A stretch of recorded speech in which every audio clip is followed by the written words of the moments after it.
बेटा भारत वर्ष की, इंडिया की, पूरे वर्ल्ड से डिफिकल्ट पढ़ाई है, आप सब इस बारे में जानते हैं। बाहर प्रैक्टिकल नॉलेज पढ़ा दी जाती है, ड्राइवर बनना है तो ड्राइविंग सिखाएंगे, इंडिया में ऐसा नहीं है। अगर तुम्हें ड्राइवर भी बनना है भाई साहब, तुम्हें पहले किताबों से निकलना होगा। समझ आई चीजें? तुम्हें पहले किताबों से निकलना होगा। तो वही चीजें अपने पास हैं। आज का समय ऐसा है, तुम्हें कोई और नहीं पीट सकता, कोई और तुम्हें पीट नहीं सकता। वरना मेरे बच्चे, मेरे से लिख के ले लो, तुम कामयाब हो जाओ, तुम कामयाब हो जाओ।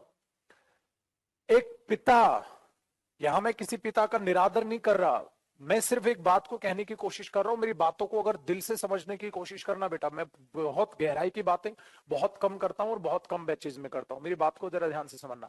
अगर एक पिता का नेचर एक गाय की तरह हुआ तो उसका बेटा सांड बनेगा, नाश करेगा वो दुनिया का। अगर एक पिता सांड रहा, वो अपने बच्चे को गाय बना देगा, संस्कारी बना देगा। इसलिए कहते हैं पिता को स्ट्रिक्ट होना चाहिए। अगर पिता स्ट्रिक्ट नहीं रहा, गाय की तरह नेचर का मतलब क्या होता है बेटा? अगर पिता सॉफ्ट रहा, उसकी औलाद बिगड़ेगी। अगर पिता स्ट्रिक्ट रहा, औलाद गलत चलती हुई नजर आई, उसको कूटा, सही रास्ते पर लेकर आ गया, उसका बच्चा कामयाब होगा। इसलिए बोला जाता है मां भले ही सॉफ्ट कॉर्नर हो, बट पिता हमेशा स्ट्रिक्ट होना चाहिए, तब जाके औलाद संवरती है। भगवान ने मां को दर्जा दिया है कि वो बच्चे को पालेगी प्यार प्रेम से। पिता को दर्जा दिया गया है कि वो बच्चे को सुधारेगा। जब राह चलते ठोकर लगती है, सपोज करो तुम हो, तुम्हारी मां है, ठीक है, तुम्हारे पिता हैं, तुम जा रहे हो मार्केट में, तुम्हें ठोकर लग गई, तो मां का काम है बेटा चोट तो नहीं लगी, और पिता का काम है गधे देखकर चलता क्यों नहीं है तू। ये पिता है, ये मां है। मां संभालेगी मेरे बच्चे को, कहीं चोट तो नहीं लगी। पिता बोलेगा तेरा ध्यान कहां था, तो देखकर चलता क्यों नहीं है, तुझे ठोकर लगी तो लगी क्यों। बेटा संभल जा, जिंदगी में ठोकरों से सीखना स्टार्ट कर दे। अगर आज ठोकर लगी है तो अगली बार तुझे ठोकर ना लगे, समझ जाना रास्ते पे ठोकरें हैं, संभल कर चलना है। बेटा ये पिता है, तो पिता का रोल पिता निभाता है, माँ का रोल माँ निभाती है। और गुरु माता और पिता का कॉम्बिनेशन है।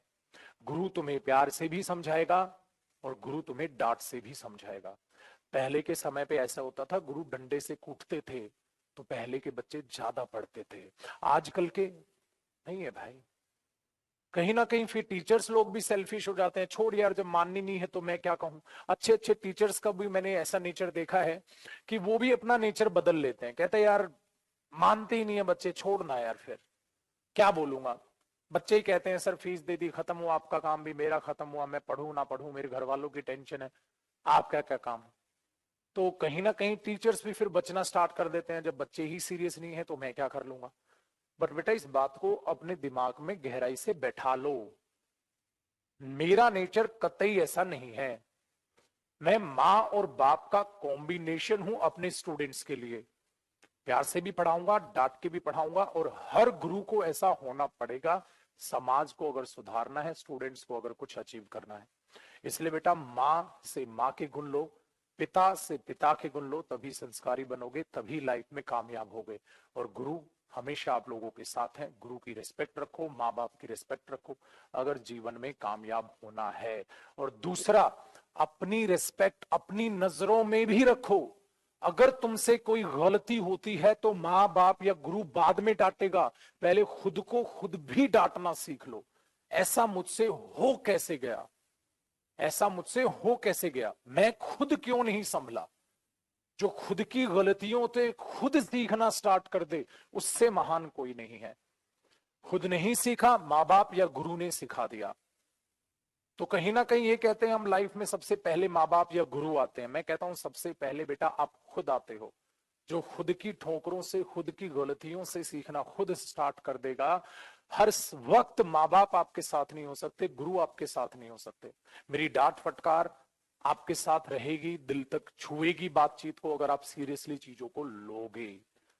तो इसीलिए मैंने बोला कभी कभी मैं ऐसे खुल के थोड़ा बहुत बैचेज में समझा देता हूं। क्या पता यार किसके दिल पर कब ठेस लग जाए और कब उसकी जिंदगी संवर जाए। इस जीवन में अगर इतने नंबर ऑफ हजारों स्टूडेंट्स को पढ़ाया है बेटा लाइफ में, इतनों की जिंदगी सवतियां देखी हैं, इसलिए मैं कहूंगा सही के साथ रहोगे सही सीखोगे, गलत के साथ रहोगे गलत। तो दोस्तों का साथ रखो, अच्छे दोस्तों के साथ रहो, बुरे दोस्तों को छोड़ो या सुधारने की कोशिश करो। नहीं सुधर रहे छोड़ दो भाई, तो अपनी जगह सही है, मैं अपना काम करता हूं। आई होप तुम्हारे दिमाग में ये बातें गई होंगी, थोड़ी ज्यादा सीरियस थी, दिल से समझने की कोशिश करना। चलो अब आगे बढ़ते हैं। डन बेटा, बहुत बढ़िया, ये हुई ना बातचीत। तो हाँ, फैक्टफुल बात है बेटा, अगर पापा डांटते हैं, अगर पापा पीटते हैं, तो बेटा समझ जाना भगवान ने आप पर बहुत अच्छा कर्म किया है कि आपको पिता के रूप में भगवान ही भेज दिया है। सिंपल सा फैक्ट है। पिता ने पिता का फर्ज निभाना छोड़ दिया, माँ ने माँ का फर्ज निभाना छोड़ दिया, आप बर्बाद हो जाओ।